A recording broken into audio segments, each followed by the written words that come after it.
আজকে একদম সহজে একটা পুডিং রেসিপি শেয়ার করব। যারা নতুন নতুন পুডিং বানানো শিখছেন তাদের জন্য সহজে বানানো এই পুডিং রেসিপিটা অনেক কাজে আসবে। এই রেসিপি দেখে বাচ্চারাও কিন্তু এরকম একটা সুন্দর মসৃণ পুডিং বানাতে পারবে। তো পুডিং বানানোর আগে আমরা ক্যারামেল বানিয়ে নিব। এজন্য চুলায় একটা প্যান বসিয়ে এখানে 1/4 কাপ চিনি দিয়ে দিচ্ছি। চিনির সাথে 2 চামচের মতো পানি দিয়ে দিচ্ছি। চিনিটা কিছুক্ষণ জাল করার পরেই দেখা যাবে একটা সাইড থেকে এভাবে কালার হতে শুরু করেছে। তখন নেড়ে চেড়ে আরও কিছুক্ষণ জাল করে নিতে হবে। যখন এরকম ক্যারামেলে হালকা একটা কালার চলে আসবে তখনই এটাকে চুলা থেকে নামিয়ে নিতে হবে, কারণ এটা নামিয়ে নেওয়ার পরেও এর কালারটা আরও কিছুটা ডিপ হয়ে যাবে। আর যে বাটিটাতে আমরা পুডিংটা সেট করব ওই বাটির ভিতরে ক্যারামেলটা দিয়ে দিচ্ছি। তো যে বাটিটাতে পুডিংটা সেট করব ওই বাটির সাথে ক্যারামেলটাকে সেট করে নিয়েছি। এবার এটাকে একটা সাইডে রেখে দিচ্ছি। আর আজকে পুডিংটা বানাতে আমি 3টা ডিম নিচ্ছি। ডিমগুলো খুব বেশি বড় না, একটু ছোট সাইজের। 3টা ডিমকেই বাটিতে ভেঙে নিয়েছি। এবার এখানে 1/4 কাপ চিনি দিয়ে দিচ্ছি। 1/2 চামচের মতো ভ্যানিলা এসেন্স দিয়ে দিচ্ছি। ভ্যানিলা এসেন্সের পরিবর্তে 1 চামচ লেবুর রসও দিতে পারেন। এবার চিনির সাথে ডিমটাকে ভালো করে মিশিয়ে নিতে হবে যাতে করে চিনিটা গলে যায়। আমি এখানে ডিমটাকে বিট করতে একটা হ্যান্ড ব্লেন্ডার ব্যবহার করছি। চাইলে কিন্তু এই কাজটা ব্লেন্ডারেও করতে পারেন, আবার সম্পূর্ণটা হ্যান্ড উইস্ক দিয়েও করে নিতে পারেন। তো আমি ডিমটাকে খুব ভালো করে চিনির সাথে মিশিয়ে নিয়েছি। এরপর এখানে 1 কাপ ঘন জাল করে রাখা তরল দুধ দিয়ে দিচ্ছি। পুডিংয়ের জন্য দুধটাকে জাল করে ঘন করে নিলে পুডিংটা খেতে বেশি ভালো লাগে। দুধটা দেওয়ার পরে ডিমের সাথে আবার একটু নেড়েচেড়ে ভালো করে মিশিয়ে নিচ্ছি।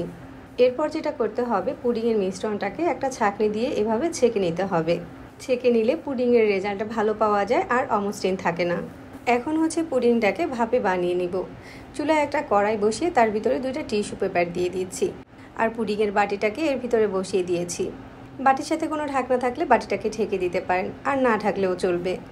তারপর সাইড দিয়ে গরম পানি দিয়ে দিচ্ছি। এখানে টিস্যুর পরিবর্তে কিচেন টাওয়াল কিংবা স্ট্রেনারও ব্যবহার করতে পারেন। এবার পাত্রটাকে ঢাকনা দিয়ে ঢেকে দিচ্ছি আর চুলার আঁচটাকে একদম লো করে দিচ্ছি। চুলার একদম লো আছে পুডিংটাকে আমি 20 মিনিটের মতো ভাপিয়ে নিয়েছি। এখন একটা টুথপিক দিয়ে চেক করে দেখছি যে এটা ঠিকঠাকভাবে হয়েছে কিনা। টুথপিকটা একদম ক্লিন বের হয়েছে, তার মানে পুডিংটা হয়ে গিয়েছে।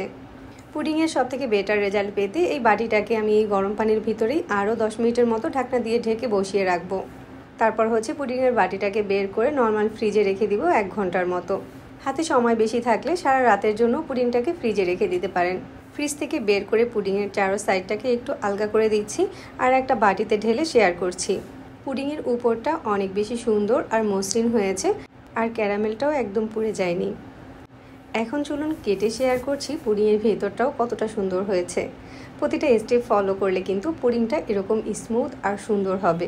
পুডিংয়ের উপরে কিংবা সাইডে কোনো রকম ক্র্যাক আসবে না। এই পুডিংটা খেতেও কিন্তু অনেক বেশি মজার হয়েছে। যারা নতুন নতুন পুডিং বানানো শিখছেন তারা প্রথমে চাইলে এভাবে অল্প উপকরণ দিয়ে পুডিং বানিয়ে দেখতে পারেন। আশা করছি প্রতিদিনকার মতো আজকের রেসিপিও সবার কাছে ভালো লেগেছে।